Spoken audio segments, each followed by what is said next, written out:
Fala pessoal, tudo bem com vocês? Eu me chamo Thiago e você está no canal Comentário Bíblico.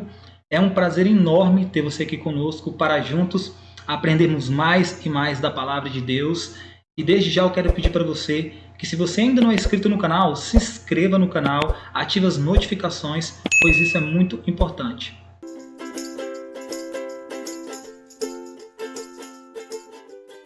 O vídeo de hoje nós iremos dividir ele em duas etapas. Na primeira etapa, nós iremos falar sobre pecado. O que a Bíblia nos diz a respeito de pecado? O segundo assunto é a respeito de nova vida em Cristo. Qual é a postura que eu e você devemos ter diante do pecado após conhecermos a Cristo? Qual é a atitude que eu e você devemos ter? Todas essas perguntas a Bíblia irá nos responder. A Bíblia irá falar o que nós devemos fazer quando nos tornamos cristãos, quando nós nos tornamos seguidores de Cristo. Qual é a atitude que eu e você deve ter diante do pecado? Então, vamos falar primeiro a respeito de pecado. E o primeiro texto bíblico que eu quero ler com vocês está lá em Eclesiastes, capítulo 7, em versículo 20, que diz o seguinte: Não há homem justo sobre a terra que faça o bem e que não peque. O primeiro aspecto aqui que Eclesiastes traz é a respeito da condição do ser humano. Então, não há homem sobre a terra que faça o bem e que nunca peque. Então, ou seja, eu e vocês somos pecadores. Cristãos são pecadores. Pessoas que estão lá no mundo são pecadores. Porém, existe uma grande diferença entre um público e o outro. Qual é a diferença? É que um pecador, ele peca e se arrepende dos seus atos pecaminosos. Assim, pedindo perdão a Cristo, a justiça de Cristo é imputada em nós e nós somos aceitos diante de Deus, não porque somos perfeitos, mas porque a justiça de Cristo foi colocada em nós. E agora Deus nos aceita por conta disso. Agora, a outra questão é: pecadeiros são aquelas pessoas que cometem o pecado, mas não se arrependem dele. Continua na prática do pecado. Então, pecadeiros são pessoas que continuam na prática do pecado e não se arrependem desses pecados. Então, essa é a diferença de um pecador para um pecadeiro. Todos nós somos pecadores. Como o Eclesiastes acabou de falar, todos pecaram. Não existe pessoas que não pequem, seja cristão ou não. Chega um momento da vida que nós vamos errar.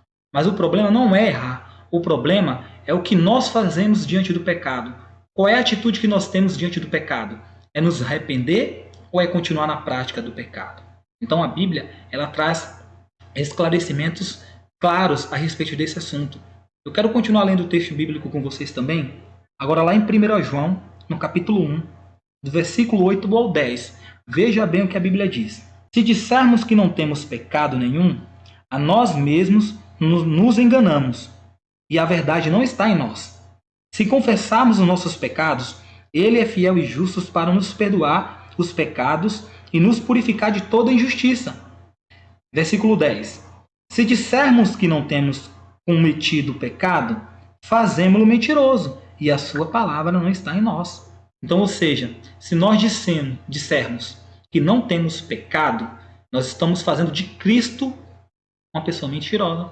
Então, se você diz assim, eu não tenho pecado, você está mentindo e está falando que Cristo é um mentiroso.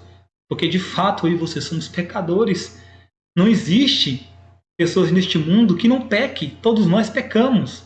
Eu e você precisamos nos arrepender destes pecados. Caso contrário, não tem como Deus nos perdoar se nós não nos achegar, se nós não pedimos perdão a Ele. Outro versículo bíblico interessante, tá?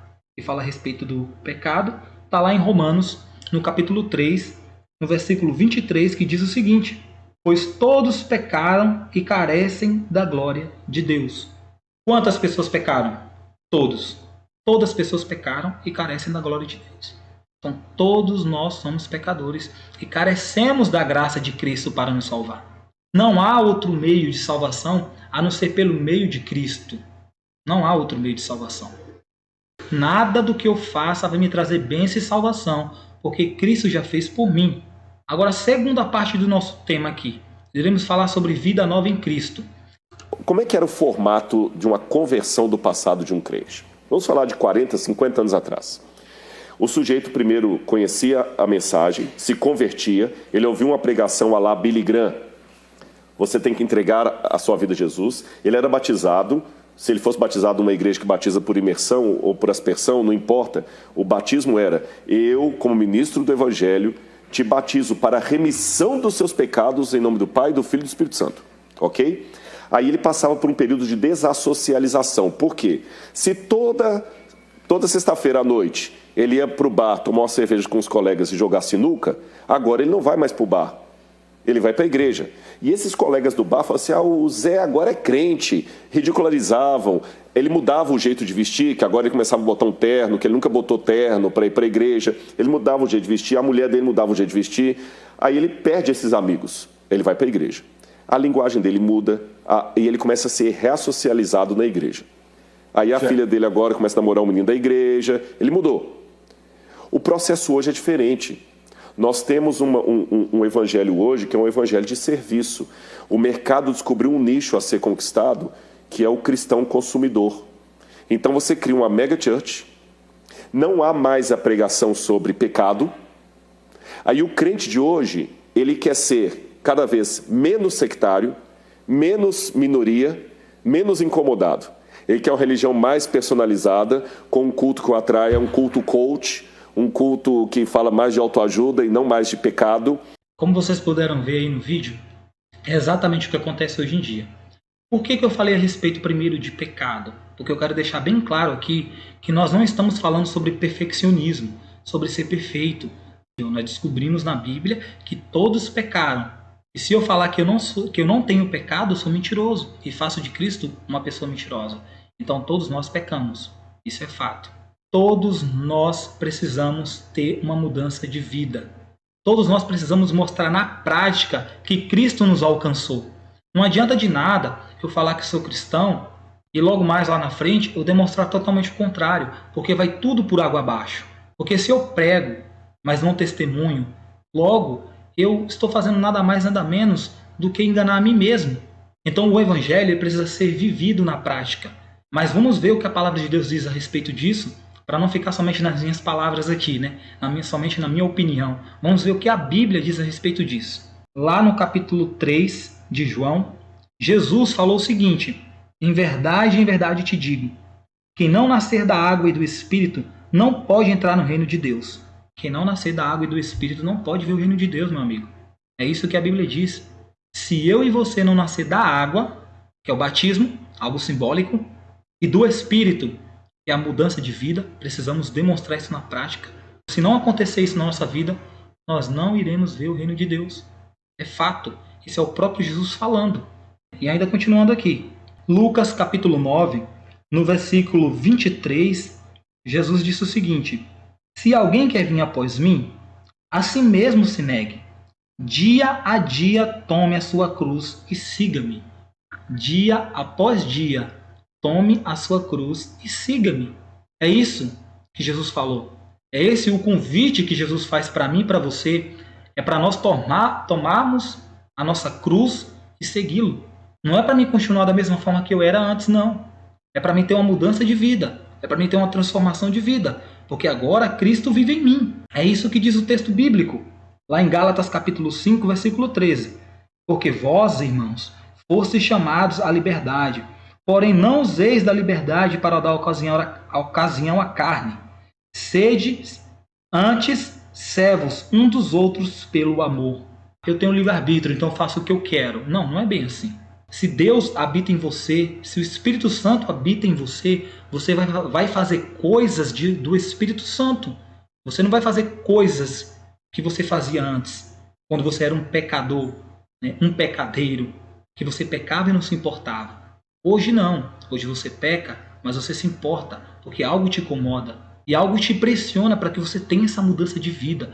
E todas as vezes que nós fazemos algo de errado, o Espírito Santo fala ao nosso coração, todas as vezes.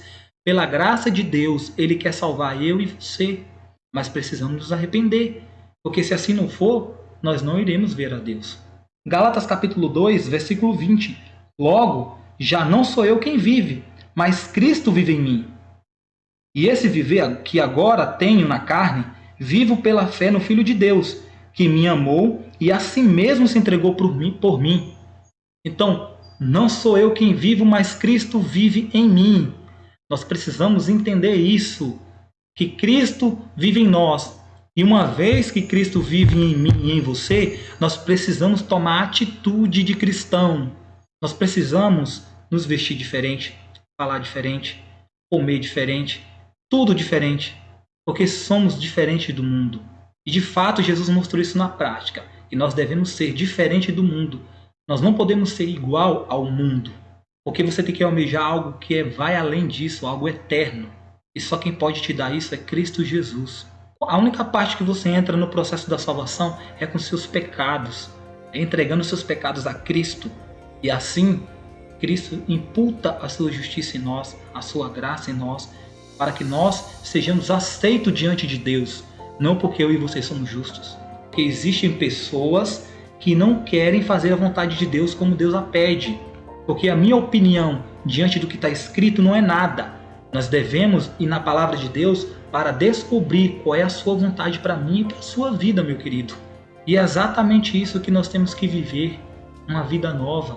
Quem não nascer da água e do Espírito não pode ver o reino de Deus, não pode. E realmente não vai ver. Por isso que nós devemos nos tornar semelhante a Cristo Jesus. É o exemplo de Jesus que tem que motivar a nossa vida. Não é a vida de um artista, não é a vida de um pastor, não é a vida de ninguém. A vida de Cristo já é exemplo o suficiente para nós. Então, o que eu quero deixar aqui para vocês hoje é que nós devemos pensar nas nossas atitudes. O que eu e vocês estamos fazendo? Será que estamos agradando a Deus ou estamos desagradando a Deus com as nossas atitudes?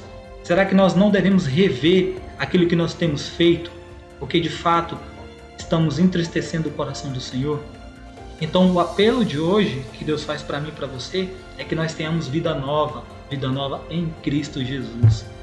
E que essa glória reflita na nossa vida, que a glória de Cristo mostre para as pessoas a quem nós pertencemos. É este o vídeo de hoje, meus irmãos. É que eu e você tenhamos vida nova e tenhamos vida em abundância, como o próprio Cristo prometeu. Um forte abraço, fiquem todos com Deus, que Deus nos abençoe e nos ajude a fazer a sua vontade. Até uma próxima, valeu!